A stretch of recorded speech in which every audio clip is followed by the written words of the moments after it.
হরে কৃষ্ণ।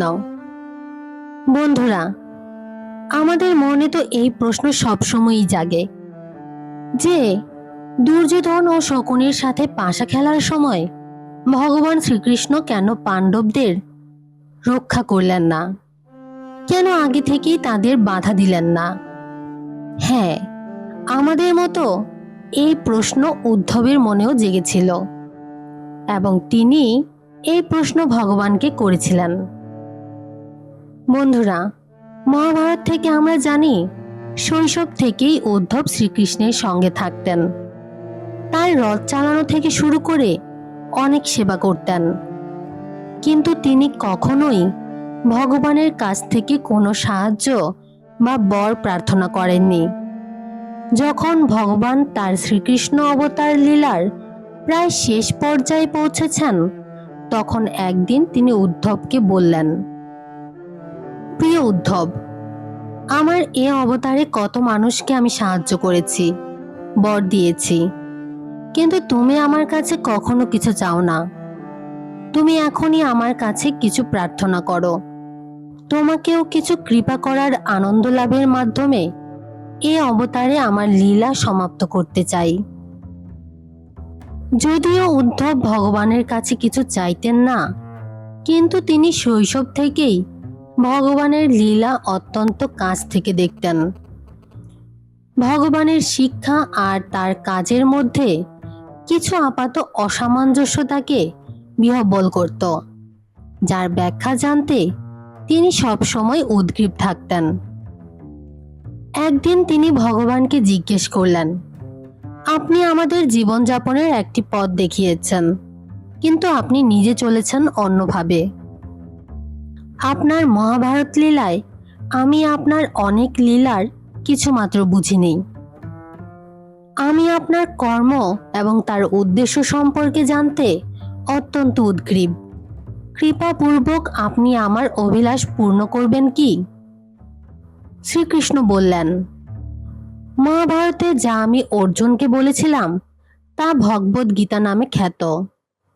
আজ আমি তোমাকে যা বলবো তা উদ্ধব গীতা নামে খ্যাত হবে। নিঃসংকোচে জিজ্ঞেস করো। উদ্ধব বললেন, প্রথমে আমায় বলুন, প্রকৃত বন্ধু কে?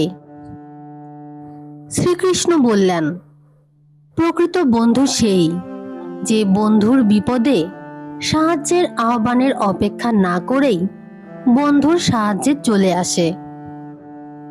উদ্ধব বললেন, আপনি তো পাণ্ডবদের প্রিয় বন্ধু ছিলেন।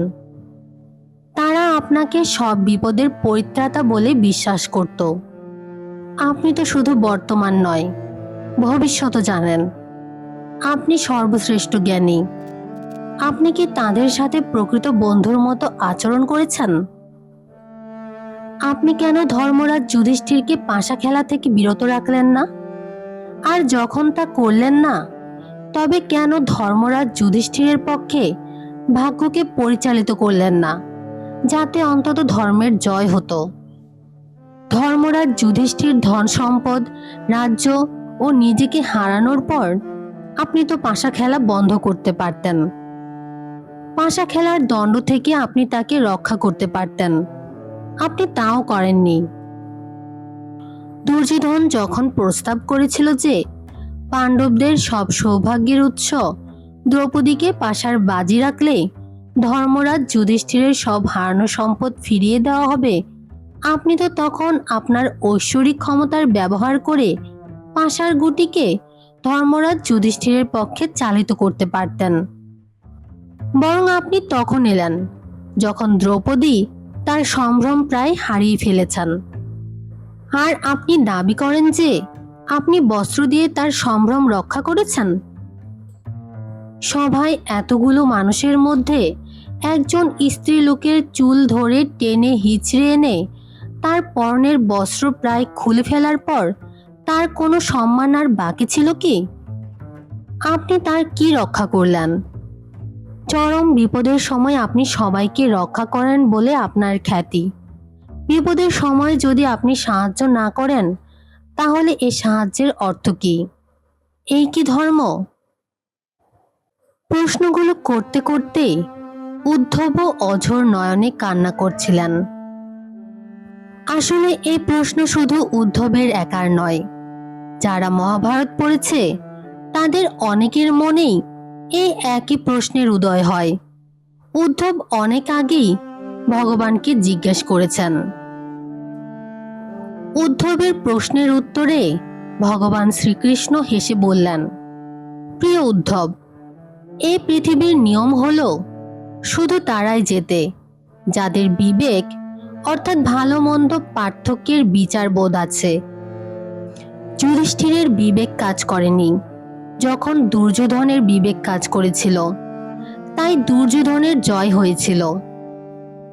শ্রীকৃষ্ণের কথায় উদ্ধব আরো দ্বিধাগ্রস্ত হয়ে পড়ল। ভগবান শ্রীকৃষ্ণ বলতে লাগলেন, দুর্যোধনের অনেক সম্পদ ছিল, কিন্তু সে পাশা খেলতে জানত না, তাই সে মামা শকুনিকে তার জায়গায় খেলতে বলেছিল। এটা বিবেক। ঠিক একইভাবে যুধিষ্ঠির মহারাজও আমাকে তার হয়ে খেলতে বলতে পারত, যেহেতু আমিও সম্পর্কে তার পিস্তুত ভাই। কে জিতত? খেলাটা যদি আমার আর শকুনি মামার মধ্যে হতো? তোমার কি মনে হয় আমি কি করে যুধিষ্ঠিরকে ক্ষমা করি যখন সে আমাকে ভুলেই গিয়েছিল? বিবেক বর্জিত অবস্থায় সে আরো একটা ভুল করে বসল। সে প্রার্থনা করল, আমি যেন পাশার ওই সভাতে না যাই, আর তার এ প্রতারণার শিকার হয়ে বাধ্য হয়ে পাশা খেলার পরিণতির কথা না জানি। সে প্রার্থনা দিয়ে পাশার ওই সভার বাইরে আমাকে বেঁধে ফেলল। আমি তো বাইরে অপেক্ষা করছিলাম আর প্রত্যাশা করছিলাম কেউ অন্তত আমাকে ভেতরে আসার প্রার্থনা করুক। যখন ভীম, অর্জুন, নকুল, সহদেব হেরে গেল, তখন তারা দুর্যোধনকে অভিসম্পাত আর নিজেদের ভাগ্যকে দোষারোপ করায় ব্যস্ত ছিল। আমাকে কেউ স্মরণ করেনি। দুর্যোধনের আদেশে দুঃশাসন যখন দ্রৌপদীর চুল ধরে টেনে হিচড়ে সভায় নিয়ে এলো, দ্রৌপদী তখনও আমাকে স্মরণ করেনি। তার নিজের সামান্য ক্ষমতার উপর নির্ভর করে প্রতিবাদ করেছিল মাত্র, একবারও আমাকে স্মরণ করেনি। দুঃশাসন যখন তার বস্ত্র হরণ করতে শুরু করলো, তখন তার কিছুটা শুভ বুদ্ধির উদয় হলো। নিজের শক্তির উপর আস্থা হারিয়ে তখন চিৎকার করতে শুরু করলো, হে হরি অভয়ম, হে কৃষ্ণ অভয়ম। তখন আমি তাকে সাহায্য করার সুযোগ পেলাম।